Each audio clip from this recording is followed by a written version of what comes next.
hablar de lo que es la salud en la adolescencia.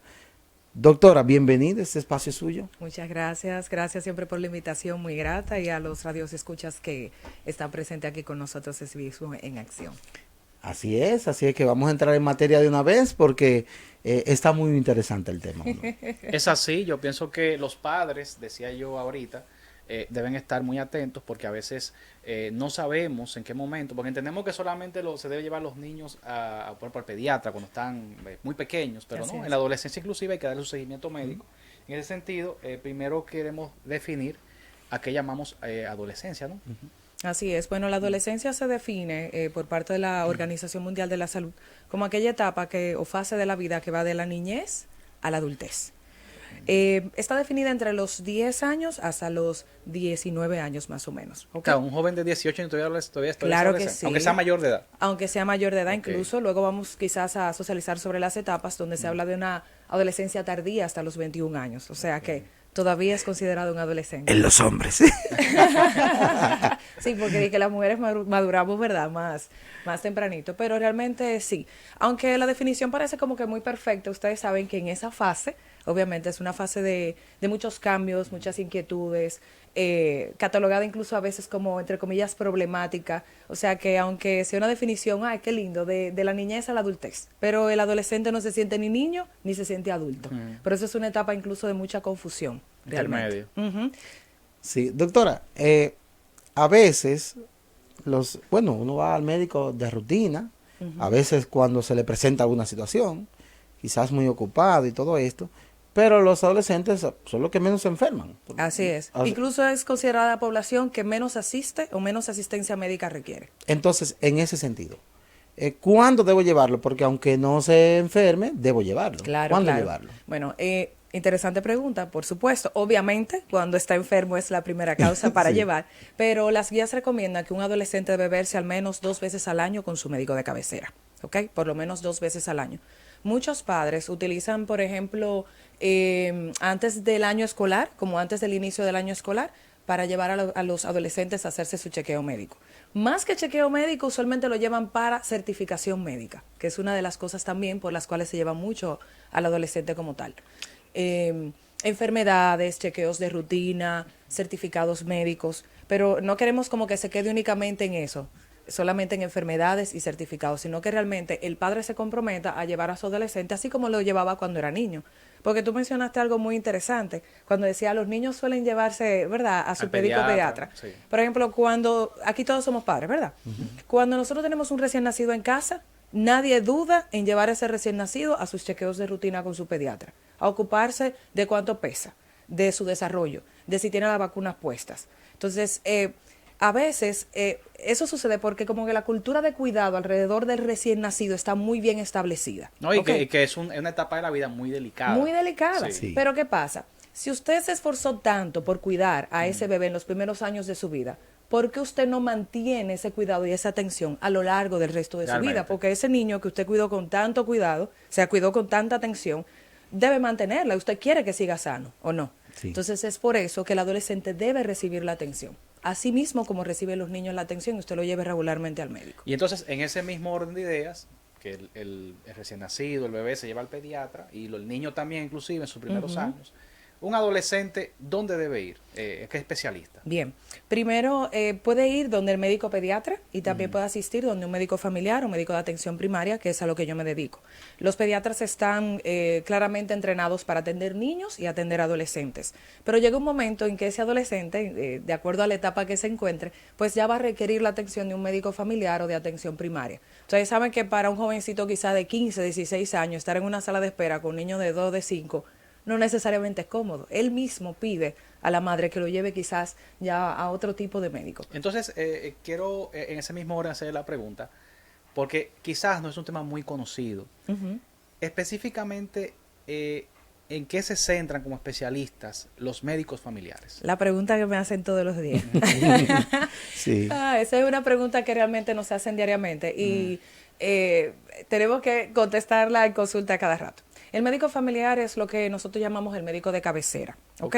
Voy a utilizar a los niños para poner el ejemplo a ver si me entienden claramente. ¿Ok? Si tu niño tiene diarrea, ¿A qué médico tú lo llevas? Tu niña de 2 años, por ejemplo. Pediatra. A su pediatra. Claro. Tú no lo llevas a un gastroenterólogo pediatra. No, no. Correcto. Ok, ¿verdad?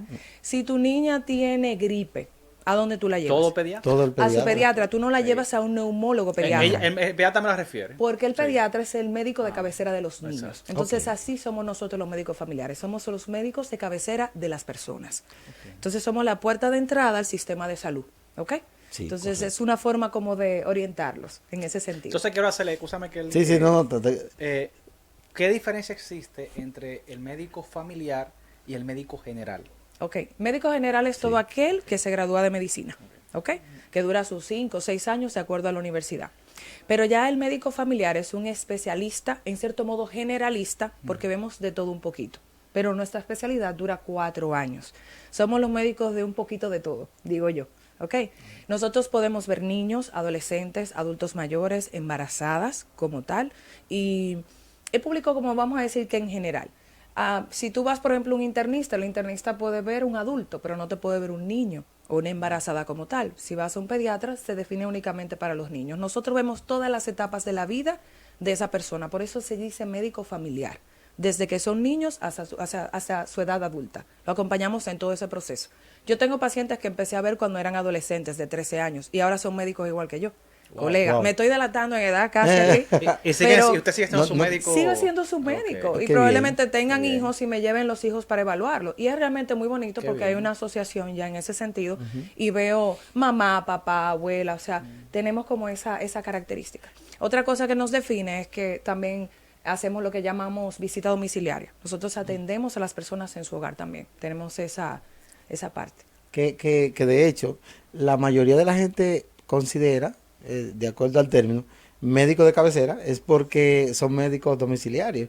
O sea, es lo que lo asocia a eso. Sí. Pero definitivamente, de acuerdo al concepto, entonces el médico familiar es el más completo, por lo que veo. Claro, Se claro. puede decir que es el más completo. Doctora, hablando también entonces en el contexto de, cuando hablábamos ahorita de lo que es la adolescencia, Sí. que son los que menos van al médico por alguna razón u otra. Pero ese factor de riesgo, o sea, a veces se cree que por la edad, una persona pues, no, hasta hace proyectos y planes de que no, la gente cree que se va a morir cuando sea viejo. Pero entonces, en ese sentido, en la adolescencia, ¿cuáles son las principales causas de muerte? Bueno, primero existen muchos factores de riesgo. Debo decir que la salud del adolescente depende de manera muy particular de su comportamiento, que a su vez se define mucho por la influencia que tiene en su entorno y en el lugar en el que viven. No sé si me entienden en ese sentido. Lo que hace. Sí vemos exactamente lo que hace. Usualmente, las afecciones en los adolescentes, fuera del tema de las enfermedades, tenemos muchas lesiones, traumatismos por accidentes de tránsito, ahogamientos, que cuando a veces usted abre las redes sociales ve que un joven de 16 años se ahogó en tal río, que un joven de 20 años montando una bicicleta falleció, se estrelló, ¿verdad? Porque estaba Muy bajo lamentable. Exactamente, son como cosas comunes que vemos y es que ustedes saben que es una etapa también donde se asumen muchísimos riesgos. Sí. Se dan muchos procesos de enfermedades, ahora mismo muchas enfermedades respiratorias, sobre todo por el uso de tabaco, vape, juca, ese tipo de dispositivos, lamentablemente, que es bastante común. O sea, esas son cosas, factores de riesgos que están en el medio y lamentablemente son las principales causas también de muerte de esos adolescentes. Tenemos también los embarazos en adolescentes, hablamos mucho también en ese sentido, donde requerimos muchísima orientación. Y es importante saber en ese sentido también que estamos hablando, que muchos de esos hábitos y de esas conductas que se dan durante la adolescencia es la manera en que definen, la manera en que esa persona va a vivir su vida adulta. O sea, el 50% de los fallecimientos en los adultos, en adultos jóvenes o adultos a edad temprana, se dan por esos hábitos y condiciones que aprendió durante su adolescencia. Por eso es una de las etapas que tenemos que prestar más atención. Es muy importante. Me parece muy interesante lo que comenta, doctora Nina, porque es así. Realmente en la etapa de la adolescencia uno se somete a muchos riesgos por la adrenalina de la juventud, Sí. por la Que juntiña. puedo hacerlo ahora. Vamos a una playa Sí. y la gente se quiere meter al lugar más hondo, hasta Sí, allá, sí, más sí. recóndito del balneario. Sí. Pero hay algo que quiero preguntarle, que es algo que recientemente ha despertado mucha preocupación. Y por ejemplo yo, que soy millennial, pero yo recuerdo que en mi adolescencia eso no era muy común, ver a un joven, digamos, en esa etapa de adolescencia, fallecer de un infarto, Sí. con problemas inclusive hasta de azúcar. Uno veía esas enfermedades como de gente ya muy mayor. Sin embargo, hoy día lo estamos viendo en gente muy joven, o sea, Sí. y uno lo ve a cada rato y hasta lo estamos como normalizando. Sí. Y no hay alarma. O sea, ¿qué está pasando con estas nuevas generaciones que están teniendo estas enfermedades tan prematuras, diría yo? Ahí volvemos con el tema de los hábitos, ¿ok? Tenemos muchos jóvenes con muy malos hábitos, malos hábitos en la alimentación, muy sedentarios, viven frente a un computador, juegos, ¿verdad?, electrónicos, celulares, no hacen ejercicio, ¿ok? O sea, hay ciertas condiciones que lamentablemente favorecen por el ambiente y por su condición genética. Quizá con padres, abuelos que son diabéticos, hipertensos y que lamentablemente son parte del proceso que ese adolescente pues va desarrollando a través del tiempo. Ya que tocas ese tema que se da mucho, una de las principales razones por las que algunos padres están llevando a consulta a los adolescentes es por ese temor que tienen. Cuando un adolescente tiene dolor de pecho, lo llevan corriendo. Y hay un tema ustedes saben, el tema de las antivacunas, sí. Eso. Y debo enfocar mucho que no se trata tanto de vacunas, porque a veces hay que buscar mucho la información basada en evidencia. Pero luego de la pandemia hay algo que se llama síndrome post-COVID. Y el COVID también ha desencadenado algunos factores o riesgos cardiovasculares en las personas que lo han padecido, como riesgo de tromboembolismo. Entonces es muy importante también realizar ese tipo de evaluaciones en los adolescentes. Recientemente incluso tuve un adolescente que su madre lo llevó, que gracias a Dios era un adolescente que tenía muy buena comunicación con su madre y tenía dolor de pecho. Y cuando fue por el dolor de pecho, falta de aire y todo lo demás, uno siempre se enfoca en el corazón. O sea, la mamá estaba preocupada por corazón. Y resultó ser algo que se llama neumotórax espontáneo. Él tenía atrapamiento de aire en parte entre el tórax y el pulmón, y eso realmente puede ser fatal. Gracias a Dios esa madre tuvo, ¿verdad?, como la orientación y acudió a tiempo, exactamente, porque eso es muy importante. El adolescente y los padres tienen que mantener una buena comunicación cuando se trata de temas de salud, porque el adolescente se guarda muchas cosas. Tiene días... Y más si es macho, ¿eh? Sí, hay que tiene días con síntomas y a los 15, 20 días que le dice. Entonces es importante mantener una buena comunicación, porque hay cosas que por más simple que parezcan, pueden ser algo realmente serio. En términos de rutina, un adolescente por lo regular, ¿verdad?, que vamos a llevar al médico, ¿qué es lo que por lo regular se le evalúa? Se le realiza. Bueno, el adolescente que va a una consulta médica se le realiza un examen físico completo, evaluación de sus niveles, sus signos vitales, presión, frecuencia cardíaca, respiratoria, evaluación de la audición, de la visión, es importante. El adolescente, sobre todo que va al colegio, por ejemplo, muchos adolescentes en el colegio tienen no copian la tarea o tienen alguna deficiencia, y realmente es porque lo ponen muy atrás en la clase, por dar un ejemplo en el aula, y es que tienen un trastorno visual y no pueden ver la pizarra y les da vergüenza decirlo. Entonces, a veces en consulta se maneja eso hablando con el adolescente.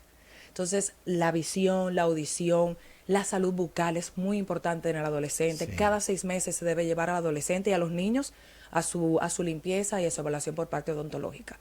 También ahí identificamos factores de riesgo, si es un adolescente que fuma, un adolescente que consume drogas, alcohol, qué hace en su tiempo libre. Ese tipo de cosas son importantes. Si es sexualmente activo, porque eso es una realidad, también hay que conversarlo, factor de riesgo, embarazo en adolescentes. Ese tipo de cosas son las que abordamos en la consulta. Y es importante decir que muchos adolescentes no van a la consulta porque sienten que es un apoyo cantaleteo que va el doctor a hacer con papá. Se da mucho esa lucha constante de papá diciendo, doctora, dígale a ese muchacho otra cosa, doctora. Entonces, el adolescente tiene que saber que al ir a una consulta, realmente se trata de él. Por eso yo siempre le digo incluso a mis colegas que la mirada tiene que estar fijada en esa persona, en el adolescente. El papá está ahí en apoyo y colaborando y hablando, pero realmente la atención debe ir a él. Y es importante que el adolescente lo sepa, y también en el sentido de responsabilidad y confidencialidad que hay entre el adolescente y el médico. Esa confianza se tiene que dar. Se puede prevenir, Manuel, se pueden prevenir muchas cosas, ¿verdad? Claro. Mira, yo me retrotraigo a mi etapa de adolescencia y en lo personal, yo, o sea, me recuerdo el adolescente que fui, sé que es un tema común en los adolescentes, que hay dos cosas que nos preocupan mucho, que yo creo que puede perfectamente prestar atención un médico. Primero, el tema del acné. Como el tema Sí. o sea, que, por ejemplo, a Ujú. mí se me llenó la cara de espinillas, yo siendo un Sí. adolescente, y es algo que sufre mucho adolescente, que esto trae consigo muchos problemas, porque si no se trata bien puede hasta dañarse el área facial, el cutis, Sí. pero y también otro punto es el tema de la sexualidad, como usted dijo. Por Claro. haber un cambio en los genitales, el vello púbico y todo esto trae, todo esto, tanto el acné como estos cambios físicos, muchos complejos, Sí. que ahí entra también la parte psicológica. Sí, Entonces, claro. ¿cómo se puede, médicamente, o sea, por ejemplo, en el caso de ustedes como médicos familiares, qué asistencia o apoyo le dan en ese sentido? Por eso es importante definir la etapa en que se encuentra Sí. el adolescente, porque si tú sabes en qué etapa se encuentra, tú sabes cuáles son aquellos cambios esperables para él. Entonces tú puedes conversar eso con papá y con el mismo adolescente. Esos cambios, por ejemplo, que tú estás describiendo son los cambios que se dan en la etapa de adolescencia temprana, entre los 10 a los 13, 14 años. Ahí vienen los cambios, por ejemplo, de olor corporal, el enemigo del adolescente, el acné, cambian la voz, viene el vello púbico, toda esa parte. Y es donde las hormonas sexuales están a flor de piel, como decimos. Incluso los adolescentes comienzan a desligarse de papá y mamá y prestan más atención a amigos. Entonces, en ese sentido, es una de las etapas incluso de más riesgo para el adolescente. 10, 14, 16 años, porque también generan una cierta independencia obligatoria de papá y mamá. Y ahí vienen esos factores de riesgo y esos cambios a nivel psicológico. En ese sentido, nosotros los médicos familiares buscamos, como dije, ese clic de confianza para poder como llegar al adolescente y ahí pautar entonces algunas cosas que podemos socializar para generar esos cambios cuando identificamos esos factores de riesgo, especialmente con el tema de la sexualidad. Y ahora, aunque hay mucha información y quizás vivimos una sociedad un poquito más abierta, pero antes, con el tema de ustedes las féminas, con ¿cómo se llama la primera menstruación? La menarquia. La menarquia. La menarquia. Ujú. Había muchos tabús con eso y a Sí. veces ustedes las mujeres tenían que lidiar con ese proceso solas. Sí, así porque, es. porque nadie le hablaba. Entonces Claro. ahora, Tabú. por ejemplo, que se lleve médicamente a una joven, mira, eso es normal, tú vas a Sí. sentir dolor, eso... Que está, por cierto, recomendado. Inmediatamente una adolescente, una joven tiene su menarquia, debe ir a ginecología. Y debo decir que usualmente no la llevan. Pero es una de las principales consultas que se debe realizar. Inmediatamente se tenga la menarquia, debe asistir a una ginecóloga, justamente buscando esa orientación también. Doctora, hace un momentito usted dijo algo muy importante, me llamó la atención, porque siempre ese equipo de profesionales que se atienden los adolescentes, hacen una alianza estratégica con los padres, o debe, por lo menos debe hacerlo. Eh, se identifican muchos problemas desde el aula, porque por vergüenza, por muchas cosas, pues los estudiantes a veces a veces tienen alguna confianza, se le acercan a un profesor, a un orientador y esto, pero usted dijo que llevándolo al médico, entonces el médico puede ayudar a identificar ciertos problemas. Claro que sí. Entonces, recomendación de los padres a llevar a cada qué tiempo puede llevarse al médico. Yo que sé que usted ahorita dijo que por lo menos 2 veces, pero pudiera darse como esa alianza y saber si lo necesita antes. Por supuesto. Sí, por Ok. ejemplo, en una de esas 2 consultas recomendadas, como médicos nosotros identificamos alguna condición particular o algún factor de riesgo que llame la atención y que sabemos que, por ejemplo, puede complicar la condición de salud de ese adolescente o poner incluso en riesgo su vida, que ha sucedido donde identificamos incluso trastornos, por ejemplo, de salud mental, que quizás papá y mamá no se están dando cuenta, pero al momento de tú evaluar un jovencito, tú puedes incluso con la evaluación física darte cuenta, ¿ok? O con la conversación con ese adolescente darte cuenta. Entonces, ante estas circunstancias, hay un acercamiento más, o sea, más temprano. No hay que esperar 6 meses para eso. Exacto. Si también tú identificas algo en particular en los resultados de esos estudios que mandaste a hacer, pues el tiempo se acorta. Y tú le dices, bueno, no vamos a ver en un mes, no vamos a ver en 15 días. O sea, todo depende de cómo vaya evolucionando el proceso de la consulta, individualizando cada caso, por supuesto. Manuel, también tú sabes que hay unos problemitas que se han identificado, también ella lo mencionó, y yo quisiera que me diga en ese sentido, porque post-COVID, este tiempo post-COVID, hay unos efectos post-traumáticos de este asunto que se han revelado muchísimos problemas cardiovasculares. Entonces, en la adolescencia, porque yo estuve escuchando, estuve leyendo acerca de que las personas que tenían 3 dosis, la tercera dosis, antes de tener los 38 años, creo que algo así. Entonces, hay adolescentes de esos que tuvieron un refuerzo de 3 dosis.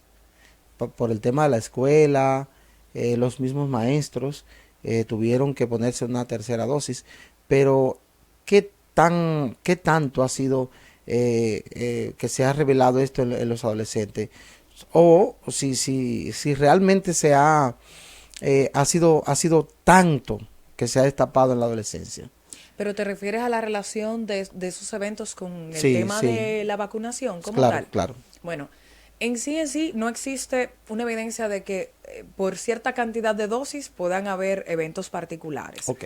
Sí, debo aclarar que una de las vacunas contra COVID, particularmente la AstraZeneca, sí se pudo evidenciar que tenía riesgo para desarrollo de, por ejemplo, trombos, formación de tromboembolismo, ese tipo de cosas. Pero eso se daba en personas que recibían incluso, o sea, a la primera dosis. A la primera dosis se podía generar en los siguientes 10 días, se podía evidenciar pues lo que es el tromboembolismo. Yo o conocí formación casos de trombos como tal. Así es. Pero no a la tercera, o sea, si tú te pusiste una primera dosis y no sucedió nada, segunda, tercera, o sea, tú no eres un individuo que padeció de eso, ni tampoco se da a largo plazo, que yo me la puse ahora y que en 5 o 10 años voy a presentar eso. Realmente ese efecto secundario lo presentaban durante los primeros 10 días de la primera dosis. Ok, no tiene que ver con la no, cantidad. No tiene que ver con cantidad, pero con esa vacuna en particular sí se evidenció. Y como dije, hay un boom en ese sentido, pero queremos más que tema de vacuna, hacer saber que es el COVID como tal tiene un efecto cardiovascular. Ah, eso es importante. No vacuna eso es de importante. COVID. Simple y llanamente el COVID. El COVID Sí, como tal. ok, excelente. Ahí respondió mi pregunta. Muy bien. Pues yo pienso que es importante esto que estamos hablando por muchísimas razones que hemos ya puesto sobre la mesa y entender, y pienso que seguir motivando, doctora, de manera profesional a los padres de por qué es importante llevar a los niños, bueno, a los jóvenes, a los adolescentes, al médico y sobre todo, pues yo pienso que una respuesta que usted dio del tema del vape, el tema quizás hasta del alcohol, que ya los jóvenes comienzan a tomar alcohol, a tener una vida sexual activa, todos estos factores que actualmente tenemos y que siempre, por el caso de la sexualidad siempre ha existido, los padres deben prestar atención y buscar la ayuda médica, por ejemplo, de un médico familiar como usted. Así mismo es, o sea, invitamos a todos los padres o cuidadores de adolescentes que realmente acudan a consulta con su hijo adolescente. Realmente, como he mencionado, la adolescencia es una etapa de muchos riesgos, es una etapa también hermosa. Todos fuimos adolescentes, señores. A veces yo siempre le digo a los padres cuando van a la consulta que reclaman ciertas cosas. Yo le digo, mire, usted estuvo ahí. Porque a veces se da mucho la situación que no come bien, doctora, dígale, solamente quiere dulce, quiere hamburger, tiene pizza. Yo le dije, cuando usted tenía 18, usted también lo quería. Usted también lo quería, entonces tenemos que ser empáticos. O sea, eso es lo que le llama la atención. Pero realmente recordar que nosotros, como médicos familiares, también los pediatras, somos el apoyo del padre. Okay. Somos el apoyo y nosotros estamos ahí para ayudarle. Y la idea es acompañarle en ese proceso, en esa transición permanente de cambios que se da durante la adolescencia. Y estamos ahí dispuestos para brindar salud. ¿Ok? Y saber que el adolescente se enferma, que existen factores de riesgo que también pueden conllevar lamentablemente incluso a la muerte de un adolescente. O sea que no escatime ni minimice aquellas condiciones o o lo que el adolescente en sí le informa en cuanto a salud. Bueno, Lleve a su adolescente a consulta. Yo entiendo, Kelly, que importante sería ya en esta etapa final del programa Sí. que la doctora de sus contactos para esos padres, especialmente que nos escuchen, que esperemos que hayan cogido cabeza con Sí, este programa, sí. digan, oh, necesito un médico familiar en mi casa o en mi familia para Claro que sí. pueda ir a su consulta. Claro que sí, pueden buscarme en la Plaza de la Salud, lunes, martes, miércoles y viernes de 2 a 6 de la tarde, estoy por allá. Mi número de teléfono es el 809-780-8441 y me pueden seguir en las ¿puedes redes repetir sociales. el teléfono? Sí, 878-8441 y pueden seguirme en las redes sociales como doctora de cabecera, DRA de cabecera en Instagram. Sí, nosotros le damos mucho seguimiento a la doctora porque es una buena página, muy orientadora. Gracias. Así es que, doctora, así es el tiempo, como dicen por ahí, el tiempo en los enamorados como que se va volando El rápido, médico es un ¿verdad? tirano que no transigen. Y dice, o sea, me acabé. Sí, sí, sí. Sí. Doctora, gracias por estar acá, pues orientando.